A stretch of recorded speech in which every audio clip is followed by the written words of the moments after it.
his gift as a director is his ability to manipulate the audience. So this is what makes Spielberg Spielberg. It's just, and that's what like I said, I walked away from this movie just going, he still got it.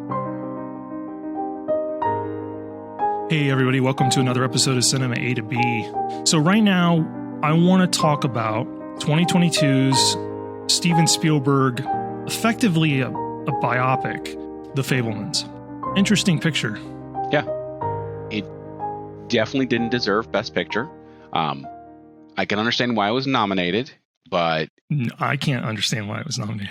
I mean, I understand because he's in his latter stages of life. It's about him. He's telling his story. The Academy loves him. Now, I will say, highly flawed movie in a lot of ways, but I also walked away from it at the end of it going, this is why Spielberg is Spielberg. Because I was still enjoyed the movie. I still watched all the way through. Never was like checking my watch going, this is too long.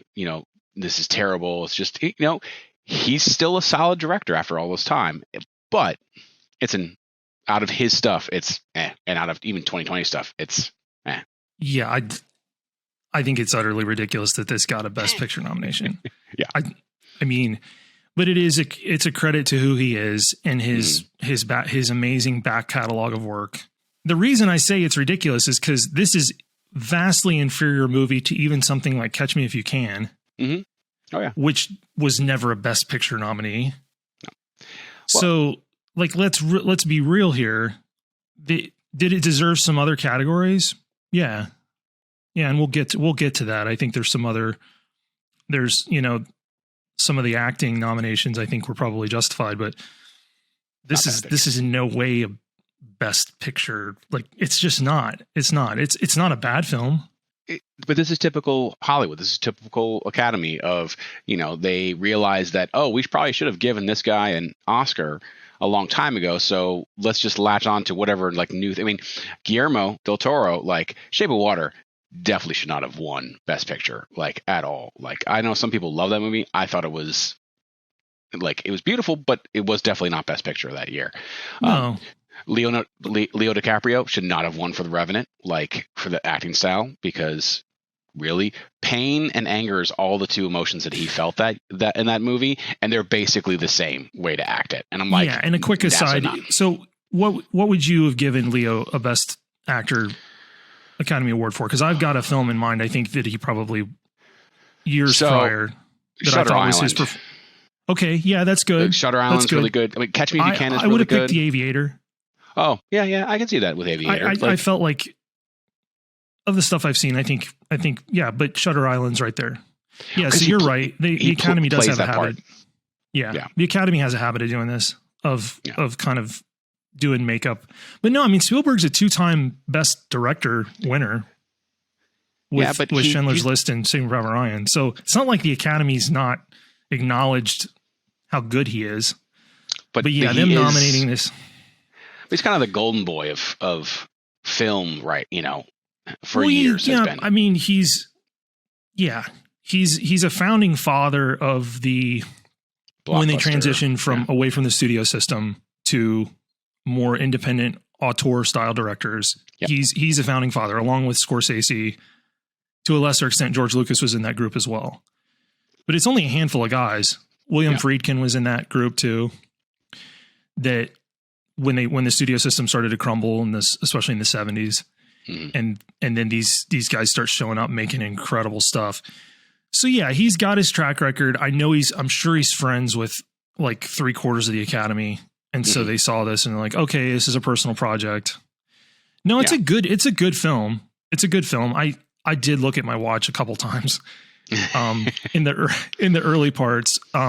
But it got better as it went, and I really enjoyed the final act.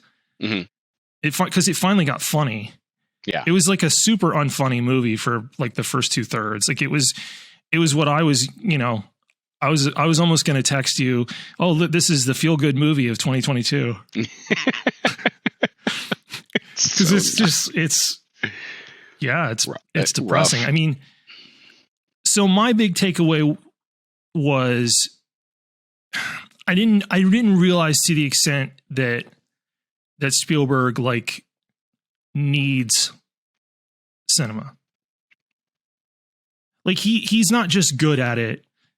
And like there is something innate in him that needs this, right?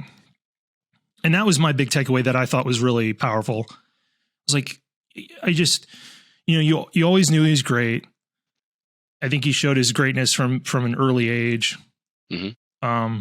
And I was already familiar with like the World War II, short film that he'd done. I didn't know some of the other things, but that I was familiar with, and I knew it was goofy and stuff, but it had those early markers of this guy's going to be good.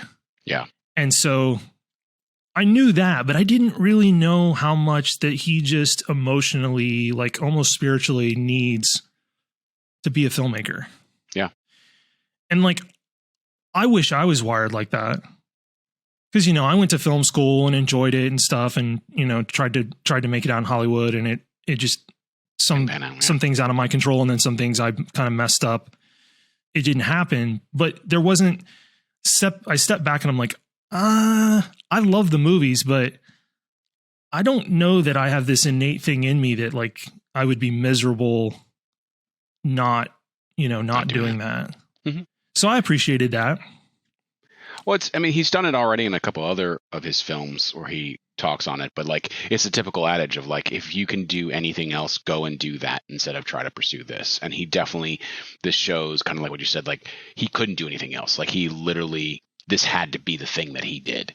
Otherwise, he was not going to succeed. He was not going to be happy. He was not going to be able to deal with life and everything that it put at him. That was able to him. I mean, they talked about it early on with like the train thing that he was filming, of like how he was going to actually deal with seeing this thing that kind of unnerved him, and how is he going to work through that? How is he going to actually come to terms with this thing? And it was shooting a movie and kind of starting that. So, yeah. And I love acting, but I can do it as a side project, as I do still, and be happy with it, and scratches that itch. And, you are still kind of in the industry, just not. Yeah. Yeah, sure. I'm in advertising, and I still get to work with video and shoot and edit and stuff. And so, I still get to scratch that itch too, but his was very defined. Like if this guy wasn't going to be shooting movies stories, or working in television, like he was going to be miserable. And then you saw what that looked like with his mother, mm-hmm. right? Like, so it's like almost he grew up seeing what an artist that didn't really fulfill their dream, kind of what that looked like. And he was like, I don't want that. Nope. So yeah, it's now as far as performances, Paul Dano continues to do Paul Dano things, but he was solid. Michelle Williams is kind of the scene stealer. Mm-hmm. Although I kind of found the one-dimensional nature of her character a little bit long in the tooth. Like it kind of grated on me. Well, she didn't really change. She just kind of stayed the same throughout the. She has no arc. She's just her. Judd Hirsch steals the scene as Uncle Boris. I could have watched more of that. Yeah. One of the best scenes in the whole movie is him with Sammy in his room. Like it's, and then the actor that plays Sammy, this Gabriel LaBelle. Yeah. Well, for one, he stinking looks like Spielberg. I mean, he really does. He looks just like a young Spielberg. And then he turned in a pretty nuanced performance. Like he wasn't completely one dimensional, but I will say like, it's kind of an idyllic look at Spielberg. I mean, this, like, you know what I mean? Like he's not a like super flawed character. It's like, oh, I'm a nice guy and I'm funny and I'm really good making movies. And like, there's not, he's tortured, right? Because his home life is just kind of a mess, but I kind of wish the character was a little more flawed. I was like, here's all the good parts of me growing up.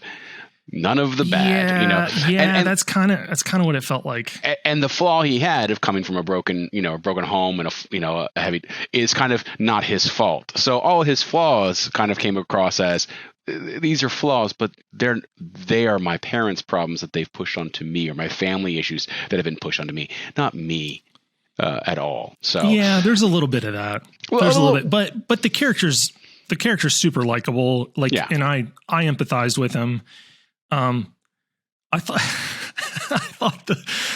I thought the scene with like his Christian girlfriend in their bedroom was one of the funniest things I saw, like in any movie the last few years. I mean, hilarious, absolutely hilarious. And he's like, all right, I'll do whatever. Yeah. Just a high school kid of like, I'll say whatever to make out with you. And, you know, yeah. Now, an actor that I don't usually particularly care for, but I was actually pretty impressed was Seth Rogen. Yeah. Like, and I kind of went into it with like, well, really, this guy? Because I'll be the first one to admit I'm just not a huge fan. And that's both sometimes his on-screen and off-screen antics.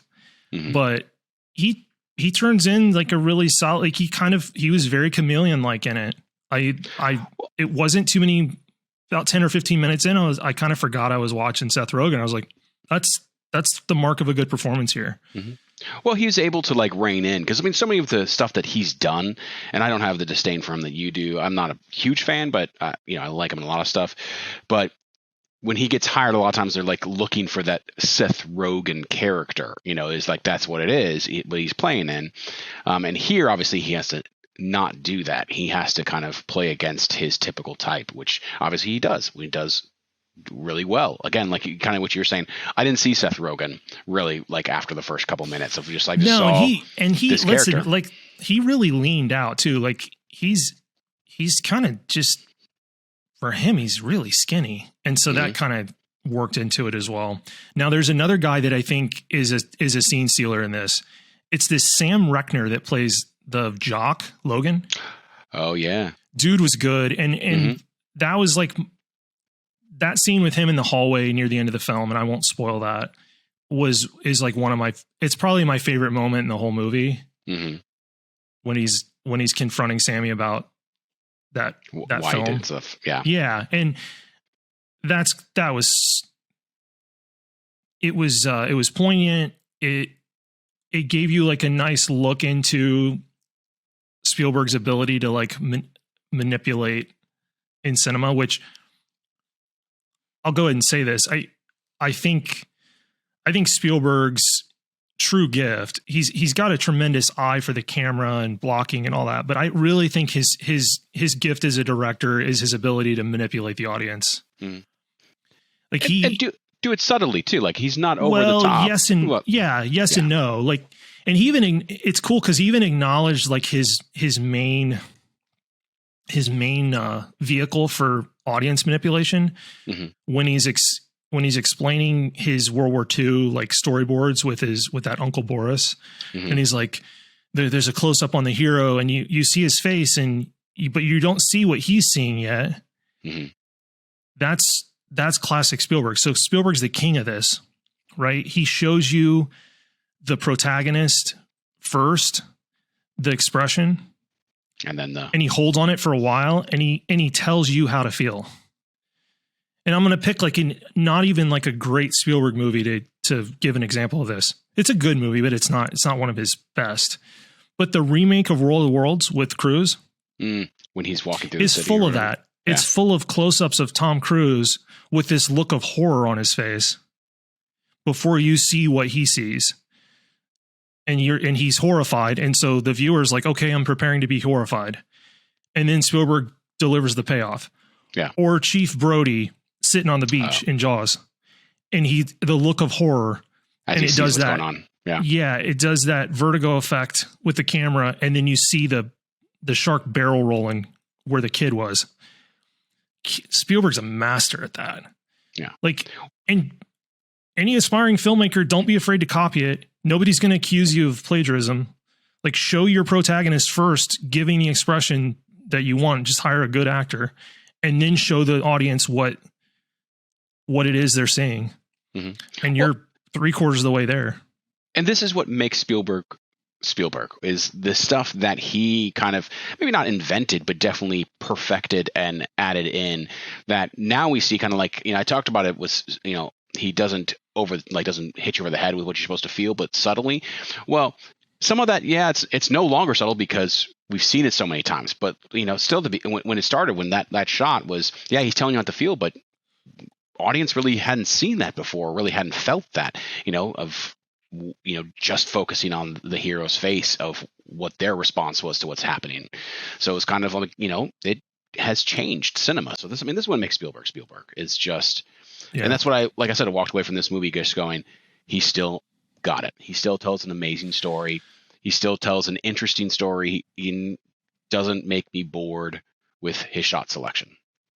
No. So, yeah. No, and there's this movie is definitely one of those love letters to movie making, because there's all these really intricate shots, close-ups of the 8mm film being spliced together and like threaded through the upright editor and all those vintage cameras. Like it's totally a love letter to film, to true filmmaking, which is what this guy grew up doing. I mean, he still shoots film. He's one of the few. Aren't you glad you don't have to edit that way, though? Oh, yeah. Having to splice and cut. Well, but even though you don't have to splice and cut, because one of my first job in LA was as a post-production assistant, and that movie shot film, and the assistant editors, even in the Avid software, had to keep counts on feet and frames because eventually they were going to have to go back to the negative to master it. And I talked to the senior editor, and he's like, I hate it. He's like, he was like, I said, really? He's like, oh yeah, I'd much prefer shoot digital. Like it's just, it's ingested. We edit it. We up-res it with the master files. It's done. Yeah. He's like, there's none of this bringing the film in at a lower resolution. The assistant editor's got to keep track of the feet and frames. And then it gets pumped back out to go back to the master negative for the actual edit. Cause it does have to be assembled. Cut and spliced. Yeah. Oh. Yeah. I think now they might just scan it in at max resolution if they shoot film. And then it doesn't go back to, it only go back to film for select theaters, right? Most people are watching it digital, but yeah, that editor was not a fan, not a fan at all. I don't blame him. Yeah, oh, man. But yeah, it's a cool love. It's definitely a cinephile's movie. Yeah. I mean, I think the average person would enjoy this. I mean, if you like Spielberg movies, if you like kind of character stories and things of that sort, I mean, you don't have to love film or love the behind the scenes stuff of it to enjoy this film, I would say. No. So it's definitely not Best Picture. No, but it's definitely not a, this movie has nothing to do with him climbing the ladder in Hollywood. This is everything before. Mm-hmm. Although and I won't spoil it because it is the best scene in the whole movie at the very end. It is. I loved it. Oh, it's tremendous. It's tremendous. Yeah. Look at that painting. Now look at that one. And who they got. And who they got. It was just great. Yeah, I don't want to spoil it. If anybody's, we're going to try to go spoiler light on this for sure. Because I don't think enough people have watched this. And yeah, if you appreciate Spielberg, which most of us do, from Jaws, on down, then it's totally worth it. Yeah. Yeah, it's totally worth a watch to see kind of a take. Now it's filtered, right? Like he's the one that's filtered it. Because based on what I read, he almost like there's a little bit of revisionist history in here. Because what I had read was his anger originally was all directed towards his father, and then the empathy was towards mom. And the movie's kind of has that flip flopped, so it's a little bit revisionist in that way. But yeah, it's an interesting look at